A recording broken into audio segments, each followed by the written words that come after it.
Se reanuda la sesión, amigos, es Congreso Televisión. Expresa su saludo a la ministra de Educación, señora Marilú Martens Cortés, y se va a dar lectura al artículo 131 de la Constitución Política del Perú y al artículo 83 del Reglamento del Congreso. Señor relator. Constitución Política del Perú, artículo 131. Es obligatoria la concurrencia del Consejo de Ministros o de cualquiera de los ministros cuando el Congreso los llama para interpelarlos. La interpelación se formula por escrito. Debe ser presentada por no menos del 15% del número legal de congresistas. Para su admisión se requiere el voto del tercio del número de representantes hábiles. La votación se efectúa indefectiblemente en la siguiente sesión. El Congreso señala día y hora para que los ministros contesten la interpelación. Esta no puede realizarse ni votarse antes del tercer día de su admisión ni después del 10º. Reglamento del Congreso de la República, interpelación de los miembros del Consejo de Ministros, artículo 83. El procedimiento de interpelación al Consejo de Ministros en pleno o a cualquiera de los ministros se desarrolla de acuerdo con las siguientes reglas. Inciso A. El pedido de interpelación se formula mediante moción de orden del día, firmada por no menos del 15% del número legal de congresistas y acompañada del respectivo pliego interpelatorio. Tiene preferencia en el orden del día y es vista antes que cualquier otra moción pendiente en la agenda. Inciso B. Para la admisión de la moción de interpelación se requiere el voto de por lo menos el tercio de congresistas hábiles. La votación se efectúa indefectiblemente en la siguiente sesión a aquella en que se dio cuenta de la moción. C. El Pleno del Congreso acuerda día y hora para que los ministros contesten la interpelación, lo que les será comunicado con anticipación acompañando el pliego respectivo. La interpelación no puede realizarse en ningún caso antes del tercer día siguiente a la votación ni después del 10º.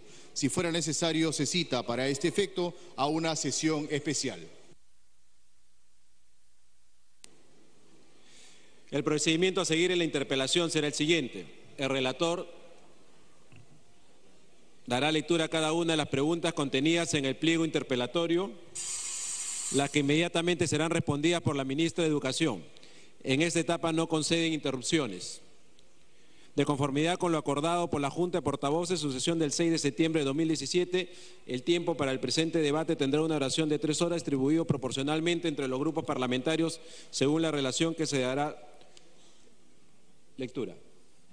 Tiempo de debate para la moción de interpelación de la ministra de Educación. Por el Grupo Parlamentario Fuerza Popular, 109 minutos. Por el Grupo Parlamentario Peruanos por el Cambio, 26 minutos. Por el Grupo Parlamentario Frente Amplio, 15 minutos. Por el Grupo Parlamentario Alianza para el Progreso, 14 minutos. Por la Célula Parlamentaria Aprista, 8 minutos. Por el Grupo Parlamentario Acción Popular, 8 minutos. Para tal efecto, se solicita a los portavoces alcanzar a la mesa la relación de oradores en el orden y el tiempo que harán uso de la palabra. Adicionalmente, se concederá uso de la palabra por 10 minutos a los portavoces en su totalidad y también los minutos relacionados a los congresistas no agrupados. Relator, vamos a iniciar la relación de preguntas. Le pido a la señora ministra que se acerque a su sitio para poder responder a la ministra. Señor relator.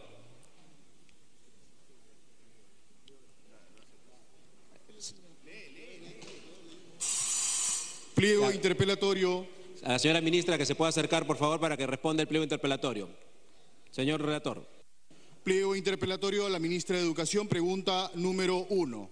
¿Cómo explica usted, señora ministra, que el sector educación, visto en el ranking de los presupuestos asignados en América Latina, esté ubicado en un último vergonzoso lugar? Si comparamos con nuestro país hermano de Bolivia, encontramos que ellos asignan el 6.2% del PBI para educación y nosotros apenas el 2.8%. ¿Cómo explica usted la inconsistencia que hay entre lo que el sector pregona como un modelo educativo exitoso, cuando los fondos asignados son tan pocos y tan pobres los resultados? Tiene la palabra la ministra de Educación.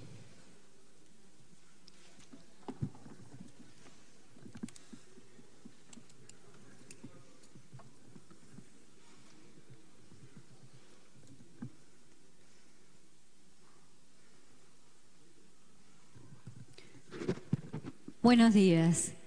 Señor presidente, quisiera poder decir algunas palabras antes de poder contestar la pregunta, si usted me lo permite. ¿Sí? Muy amable. Señor presidente, y por su intermedio, señores congresistas de la República, hoy vengo a informar del proceso de la huelga y de su resolución,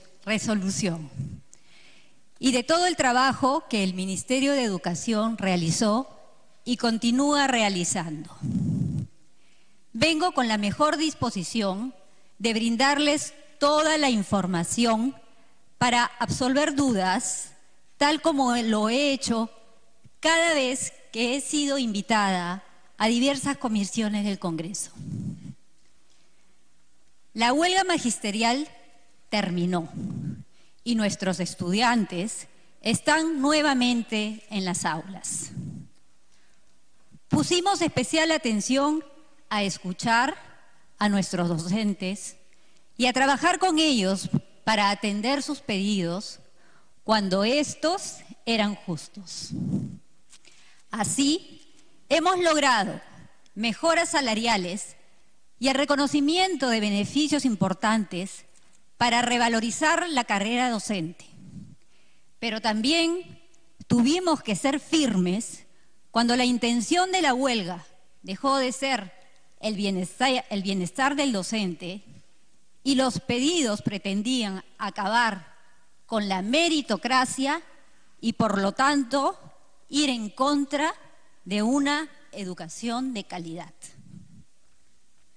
Lo positivo, sin embargo, es que esta coyuntura complicada ha servido para lograr un acuerdo nacional en favor de nuestra educación.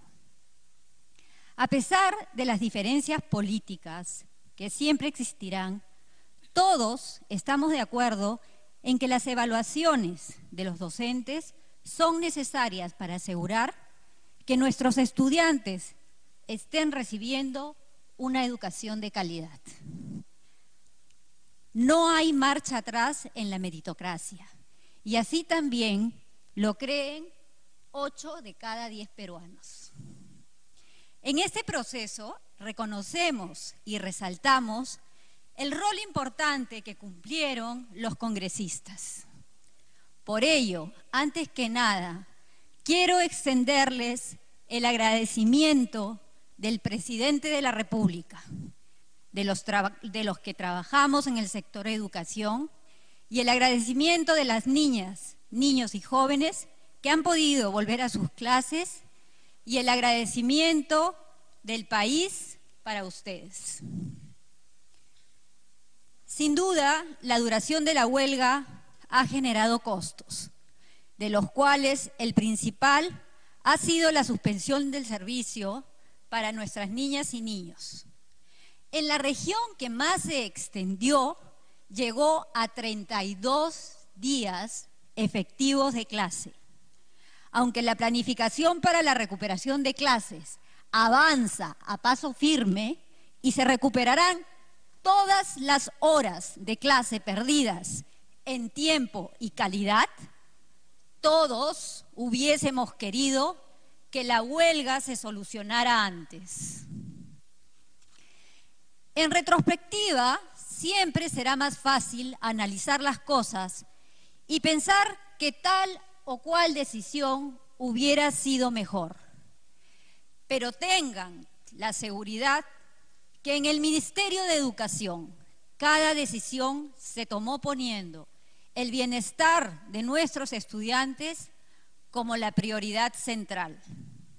Hoy estamos llevando a cabo un proceso de autocrítica en el que estamos analizando cada una de estas decisiones de manera que podamos incorporar los aprendizajes a la estrategia que esta gestión o una futura emplee para afrontar situaciones de este tipo.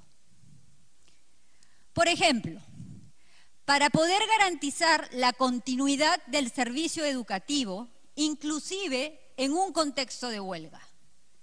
Para ello será necesario el trabajo articulado entre el Ministerio y los gobiernos regionales, quienes por el proceso de descentralización tienen la responsabilidad de garantizar el servicio. Es cierto que esta huelga atípica nos tomó sin las herramientas suficientes para poder afrontar con mayor celeridad el desafío. Acostumbrados a un mismo esquema de huelga por muchos años, nos faltó vislumbrar que el magisterio no era el mismo y que atravesaba un proceso de cambio interno. Por ello, sobreestimamos la fuerza y representatividad del Comité Ejecutivo Nacional del SUTEP y no avisoramos el nuevo nivel de representación de diferentes dirigentes regionales y provinciales. Durante mi presentación ahondaré en este punto. Debemos seguir avanzando en la revalorización de nuestros docentes, así como estamos trabajando por cerrar otras grandes brechas. Brechas en logros de aprendizaje, brechas en infraestructura, brechas en mejoras en la oferta de educación superior técnica, educación universitaria, entre otras. Tener una educación de calidad pública y gratuita es la motivación por la cual acepté ser ministra de Educación. Esta motivación es el reflejo de toda mi trayectoria como educadora y es el objetivo central de mi trabajo diario como ministra. La ruta correcta para alcanzar un país desarrollado y moderno, con ciudadanos críticos que defiendan sus derechos y asuman con ética sus responsabilidades, es trabajar por asegurar el derecho a una educación de calidad para todos y todas las peruanas. Señor presidente, por su intermedio, señores congresistas, si como país enfrentamos este reto separados, no tengan dudas de que la tarea... Ya termino, señor presidente. Por cortesía le hemos aceptado, era una introducción, le quiero recordar que este es un pliego interpelatorio y ya se ha leído la primera pregunta, por favor. ¿Ya termino? ¿Puedo terminar? ¿Cómo no? Gracias. De que la tarea será más difícil y los logros tardarán más en realizarse. La ardua lucha por una educación de calidad se ganará si dejamos de lado las diferencias. El Perú necesita del empuje de cada uno de nosotros para alcanzar un solo objetivo. No nos detengamos en discusiones políticas menudas y busquemos trascender poniendo la mirada en el mediano y en el largo plazo. Trabajemos juntos, como ya lo hemos demostrado, poniendo la educación y al Perú por delante. Nuestras niñas y niños y nuestro país y la historia nos los van a agradecer. Señor presidente, a continuación paso a responder las preguntas del pliego interpelatorio.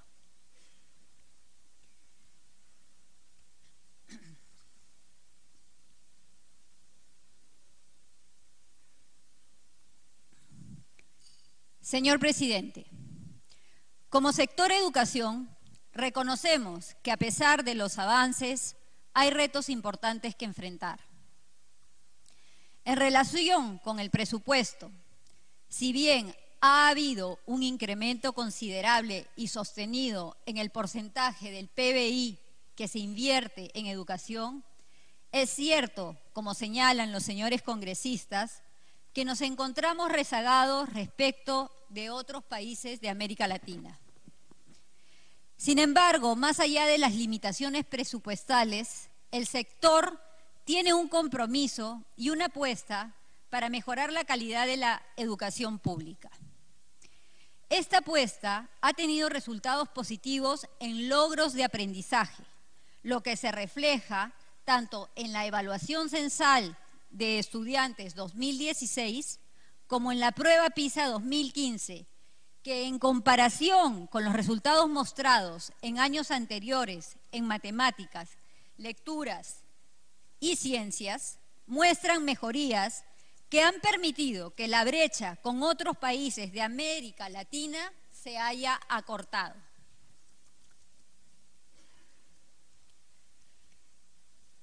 El principal indicador que debemos usar para medir la gestión educativa es el avance en los aprendizajes.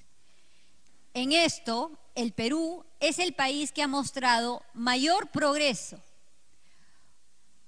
Podemos ver que el Perú en la medición internacional PISA de 2015, avanzó 22 puntos en la prueba de razonamiento matemático y 28 puntos en la prueba de comprensión lectora. Avanzó más que todos los países de la región, como podemos ver en la diapositiva.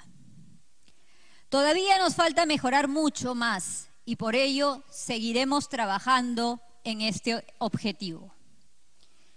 En este progreso también lo podemos ver a nivel de la encuesta censal de estudiantes. En el 2010, solo el 13% de los estudiantes de segundo de primaria estaban en el nivel satisfactorio en matemática. En el 2016, ese porcentaje subió a 34%. Asimismo, en el 2010, del 2010 al 2016, redujimos de 54% a 29% la proporción de estudiantes que estaban en nivel crítico. En lectura, en el 2010, solo el 28% de estudiantes de segundo de primaria estaba en nivel satisfactorio. En el 2016, ese porcentaje subió a 46% y redujimos de 25% a 6% la proporción de alumnos en nivel crítico. No queremos decir con esto que nos encontramos satisfechos, ni mucho menos resignados con la situación actual. Falta mucho por avanzar para que como país podamos sentirnos orgullosos del servicio educativo que brindamos a nuestros hijos y del presupuesto que se le asigna al sector. Pero sí debo ser enfática en señalar que el sector educación constituye una prioridad para este gobierno. En este sentido, y respondiendo a la pregunta formulada, una de las explicaciones para estar por detrás de países como Bolivia, Chile o Colombia son los bajos ingresos fiscales que en el 2015, por ejemplo, representaron menos del 20% del PBI, mientras que Bolivia y Chile alcanzaban el 23.1% y en Colombia el 25.3% respectivamente. No obstante, en los últimos 6 años se ha hecho un esfuerzo fiscal sin precedentes. La asignación, luego de haber estado estancada durante décadas por debajo del 3% del PBI, en el 2011 inicia una senda de crecimiento que nos ha permitido aumentar en más de 1 punto porcentual la asignación hacia fines del 2017. En los últimos 6 años, el sector educación ha experimentado un incremento presupuestal sin precedentes, que determina que el presupuesto con el que contamos este año es el doble del presupuesto del año 2011. Esta apuesta por la educación también se ha materializado en la proporción del presupuesto del sector público que se asigna a la educación. Mientras que en el 2011 el presupuesto para educación como porcentaje del sector público era 14.9%, el día de hoy los 26.181 millones asignados en el presupuesto inicial del 2017 representan el 18.4% del presupuesto del país. Y este gobierno tiene el compromiso de aumentar esta asignación en línea con las posibilidades fiscales del país, con el propósito de cumplir con el objetivo establecido en el Acuerdo Nacional. Siguiente pregunta, relator. Pregunta número 2. Señora ministra, ¿usted y sus funcionarios sabían que se gestaba una huelga magisterial antes de que ésta se inicie? Y si lo sabía, porque la huelga fue anunciada desde el año pasado, ¿qué hizo su despacho para evitar que llegara hasta los extremos que hoy presenciamos? Puede proceder a responder, señor ministro. Permítame, señor presidente, hacer un recuento somero sobre el desarrollo de las huelgas magisteriales que se han realizado en el país. Las huelgas que han convocado los diferentes gremios magisteriales han sido, por lo general, de larga duración y su patrón de comportamiento no ha variado desde hace décadas. Esta situación se ha replicado en los últimos gobiernos, habiéndose producido la mayoría de las veces al año iniciado cada periodo gubernamental. En el 91, en la gestión del presidente Alberto Fujimori, la huelga duró 109 días. En el 2003, en la gestión del presidente Alejandro Toledo, la huelga duró 31 días. En el 2007, durante la gestión del presidente Alan García, la huelga duró 33 días. En el 2012, durante la gestión del presidente Ollanta Humala, la huelga duró 88 días. Este año, la máxima duración de la huelga ha sido 53 días.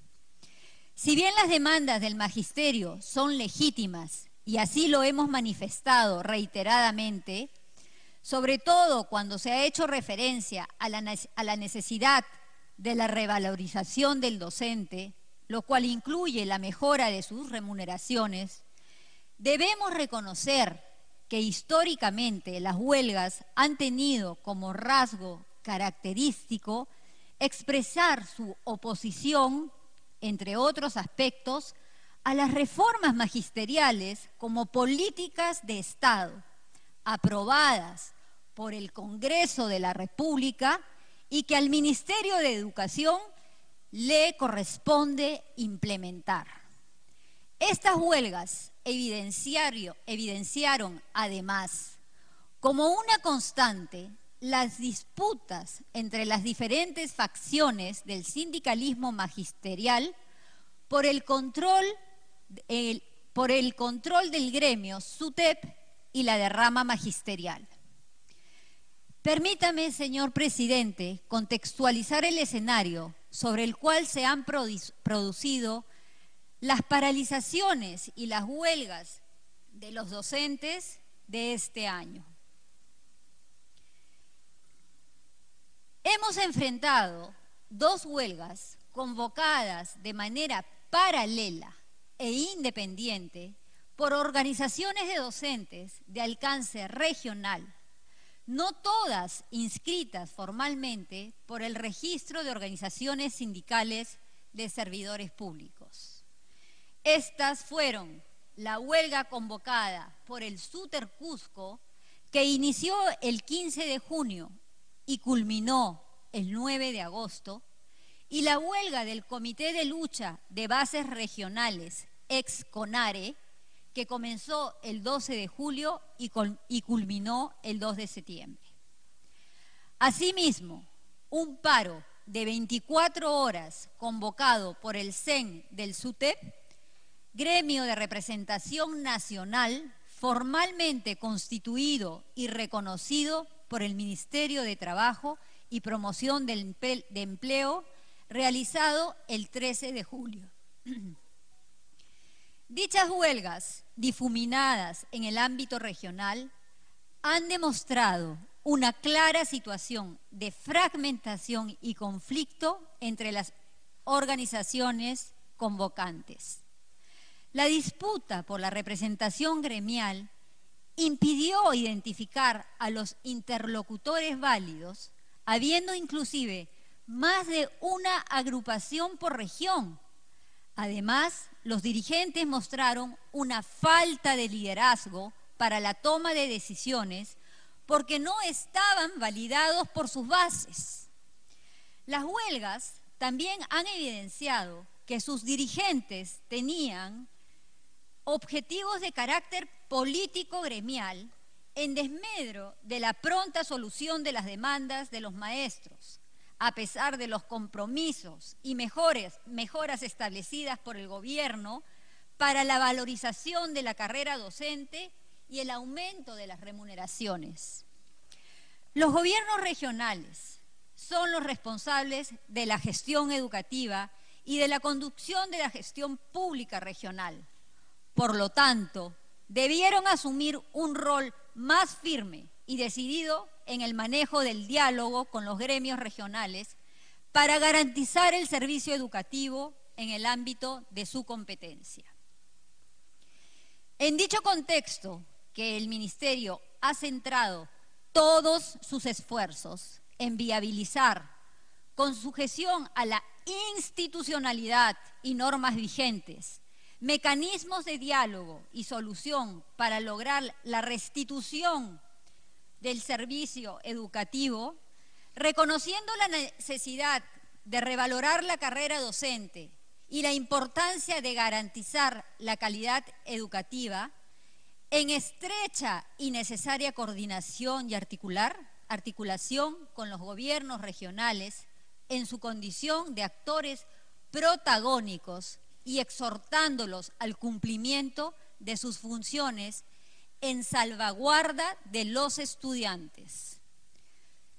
Señor presidente, las huelgas de este año nos han mostrado que cuando predominan los objetivos de carácter político gremial, resulta muy difícil encontrar soluciones al conflicto.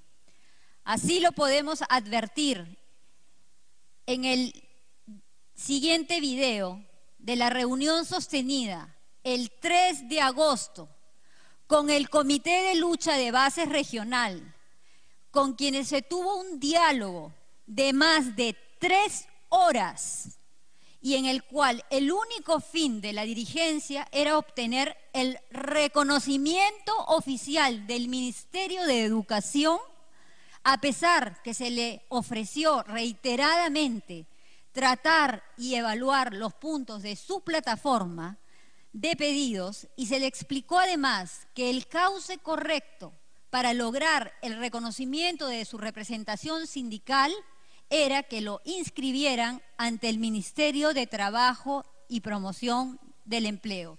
Señor presidente, solicito autorización para poder publicar, poner el video, para poder... A ver, proceda los asistentes, por favor. ¿Qué le parece? Profesor, ¿cómo está? Buenos días. Profesora, buenos días. Buenos días.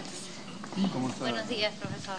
El Ministerio de Educación siempre ha estado abierto al diálogo y en su calidad de maestros y de maestras, nosotros siempre estamos no solamente abiertos al diálogo, sino dispuestos a trabajar juntos con ustedes para una mejora del magisterio. Yo los voy a escuchar porque yo sé que ustedes tienen muchas cosas sobre eso que decir y vamos a ver cómo juntos podemos mejorar y seguir trabajando en ellas. Más de 6 millones de soles mensuales que recibe la rama magisterial, que es nuestro dinero de nosotros, y que lo administre siendo SUTEP con el propio directorio del Ministerio de Educación, y ellos mismos con nuestro propio dinero pagando a la prensa amarilla, pagando a diferentes hechos para decirnos de que somos senderistas, somos del CONARE, somos del Movadef. Esa es la razón fundamental que nosotros estamos en la calle, porque necesitamos ser escuchados. La voz que traigo yo es el sentir del profesor de Requena que está en Loreto, el mismo problema que tiene en Ventanilla del Callao, y el profesor que está en Aguas Verdes de Tumbes es el mismo problema que tiene el profesor en Tacna, señora ministra. Estamos resumiendo en síntesis, pero el clamor de miles de maestros que tenemos acá, no vamos a levantar nuestra media de lucha si mientras no se concretiza esta mesa de conversación con los verdaderos dirigentes regionales del país, a cual honro presidirla. El resto son dirigentes auténticos de las bases regionales, que yo he sido elegido en una convención nacional, porque usted firma un documento de trato directo con el CEN del SUTEP sin consultar a los maestros. Ellos convocan por encima de nuestra lucha a un paro de 24 horas y se sientan con usted y dicen, estos son los acuerdos, que no guarda sintonía con nuestra necesidad. la derrama magisterial, mamadera del centro de SUTEP, para enviar afiches, decir, ¿sabe qué? Con un caramelito, con un chocolate. Adhiérete al profesor y va, mira qué es lo que estamos haciendo. Basta, señora ministra. Si esas cosas no se corrigen, no vamos a regresar a las aulas. Si usted va a disponer de descontarnos, a razón de que no nos escuche, no vamos a doblegar estas cosas.